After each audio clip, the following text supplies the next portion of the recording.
Eu vou fazer, com um tema como esse, e depois eu digo a minha resposta, mas vou fazer para vocês a pergunta que não dá para deixar de fazer. O que você tem na cabeça quando a gente fala os anos 90? Para você são o quê? As damas na frente. Ó o que é, ó.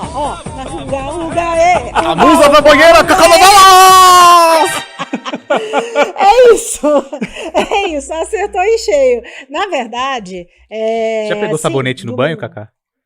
Olha, Pacheco, é o seguinte, deixa eu te explicar. Eu no banho, sim. Nessa banheira louca, não, tá? Mas, de verdade, eu lembro do Gugu, e não só da banheira, claro. Eu lembro de todo o Domingo Legal ali, de tudo que acontecia, porque ele lançava muitos artistas, cada um que ia tocar ali, que era disputado a tapa ali com o Faustão, né? Quem fosse tocar no Gugu não ia tocar no Faustão, quem fosse tocar no Faustão não ia tocar no Gugu, era uma muito guerra. Bem lembrado, senhora. Era uma guerra ali com as gravadoras, então eu lembrava muito dessas atrações musicais, que de repente quando tocava lá no Gugu e aí subia o Ibope, nossa, a atração musical tinha que tocar o disco inteiro. Na época era disco, né? 90 era disco ou era CD? Disco, gente. Já tinha CD, mas também tinha disco. Tá. Tinha uma época que era CD, LP e cassete. Isso. Faz os três logo. Começaram a chamar muito de álbum, porque aí não precisava precisar qual. Tá aparecendo agora. É um novo trabalho. Esse é o novo álbum. Eu recebi aqui o disco de ouro! E era direto essa entrega do disco de ouro. E tinha, então eu lembro dessas bandinhas da época que fizeram muito sucesso. Aí logo a gente se vê Polegar, Dominó, tudo aquilo da Promoarte do Gugu, Marcelo Augusto, isso tudo no Gugu. Me lembra muito Domingo Legal, eu assistia bastante Domingo Legal. Lembra Mamonas Assassinas, lembra tudo que explodia ali. Lógico, a banheira do Gugu, Luiz Ambiel, Alessandro Scatena e tudo. Mas, assim, primeira coisa, anos 90, vem na minha mente Domingo Legal. E a Guerra do Domingo. E a Guerra do Domingo, porque eu era meio que viciada nisso, de assistir os dois. Uhum. E eu trabalhava em rádio nessa época. A gente ficava nessa base, né? Os anos 90, todo. A disseminação do controle remoto, né? Sim, também. Impressionante. Era isso, para eles era muito importante, para os apresentadores. E eu trabalhava em rádio nessa época. E nessa época a gente fazia muita parceria com o Domingo Legal, com a SBT, na Rádio Cidade. Então, era uma loucura, assim. Era várias promoções para ir no Domingo Legal, para ser lançado o Rick Martin, para ser lançado... Era tudo isso. Então, eu participei bem... Aliás, muito próximo de tudo isso. Testemunha ocular da história. Testemunha ocular da história, como não? E, Paulo, você... Os anos 90, o que vem na sua cabeça quando você fala de TV dessa nossa infância, né? Sim. Somos contemporâneos. Sim. Eu poderia falar alguma atração infantil. Acho que a maior referência para mim nos anos 90 de apresentador infantil, se os anos 80 foram da Xuxa, os anos 90 foram da Eliana. Sim.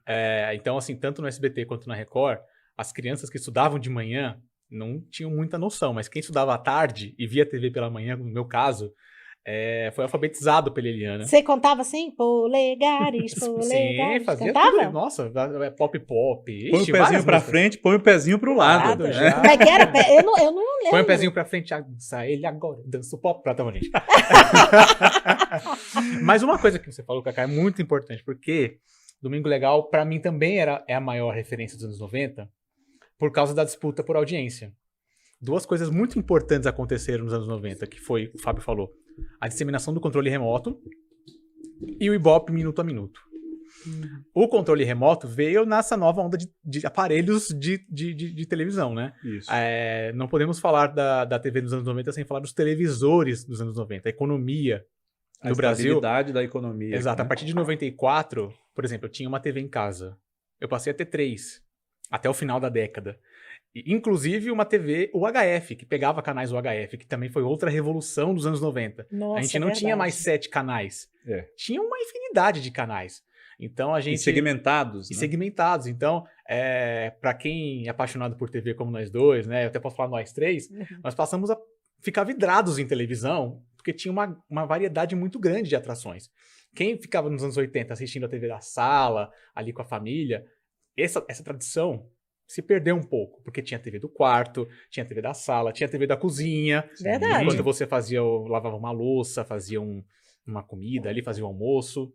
E falando em tradições, uma tradição que se perdeu com a briga Gugu e Faustão, olha, a gente tá falando de Gugu contra Faustão aos domingos. Sim. Quem saiu nisso aí? Silvio Santos. Foi Santos. a década em que a nossa geração perdeu um pouquinho da referência de Silvio Santos como o grande nome da televisão, na minha opinião. Porque ele ficou... Tá bom? Olha só. Porque ele abriu o programa Silvio Santos, né? Ele finalizou os anos 80 doente, recuperando da voz, e já falando que ia se aposentar e passar o bastão pro Gugu.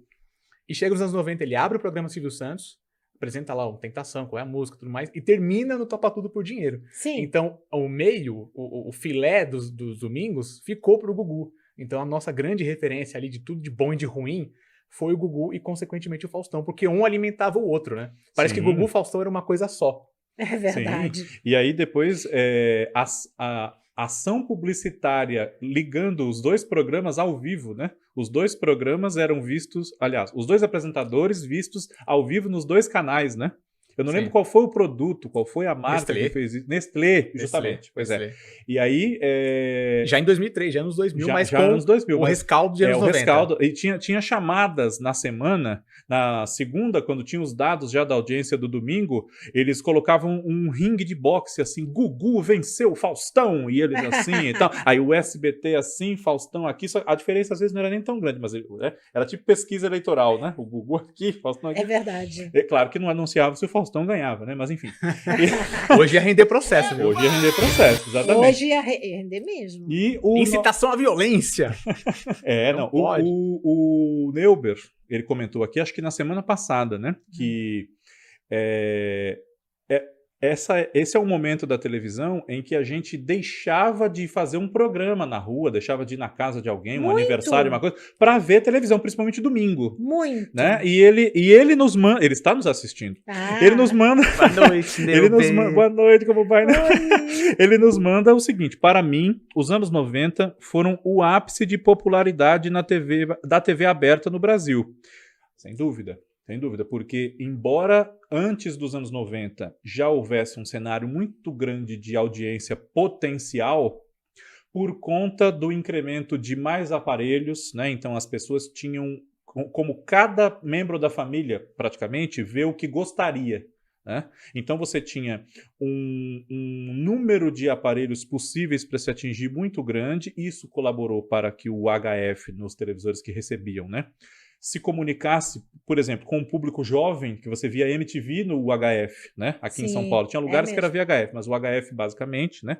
O 32, o UHF nosso aqui, de saudosa memória, né?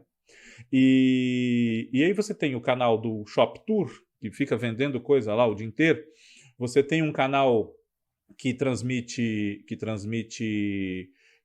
jornalismo, prestação de serviço e esporte, até umas modalidades não tão votadas, que era o canal da Jovem Pan, né, quando eles tentaram ter o primeiro, que era bem diferente desse de hoje. Sim, sim. E... Canal 21, que era da Band. Canal 21, que era da Band, que estreou nos anos 90 e que também era uma coisa assim, mal comparando, era como se fosse uma gazeta do UHF, porque ele queria ser um canal de São Paulo. Então tinha jornais extensos, o jornal de 6 horas até 7 e tantos, tinha um jornal no meio da tarde, tinha uma hora que eles paravam a programação e ficavam passando as câmeras da CET, né? Aquilo era fantástico.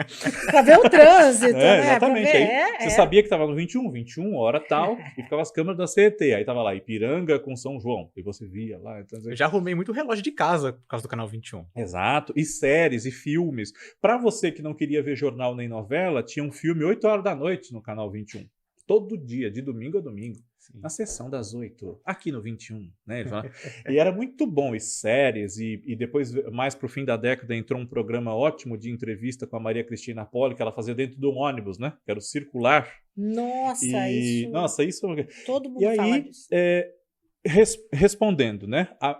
Os anos 90, para mim, quando eu falo em anos 90, fora domingo, Gugu e Faustão e tudo, eu tenho duas lembranças muito fortes, que é o SBT te chamando para ver a novela deles, anunciando a novela da Globo, né? Eu até cito sempre isso aqui nos vídeos nossos, porque isso é uma coisa que me marcou muito, a audácia, né?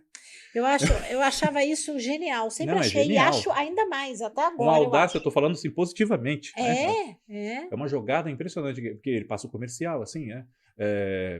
Sangue do meu sangue. Clóvis tenta fazer todos acharem que Júlia está ficando louca. E Dr. Mário, e não sei o que, sangue do meu sangue. Hoje, depois de Cara e Coroa, e reapresentação depois de A Próxima Vítima. Era um negócio isso assim. É uma coisa que o Silvio Santos fazia, né? Que era reprisar, por exemplo, Éramos Seis estreou com 2 horários. 2 horários. Né? Um antes da novela da Globo melhor. E outro depois da novela da Globo, das 8 da Globo.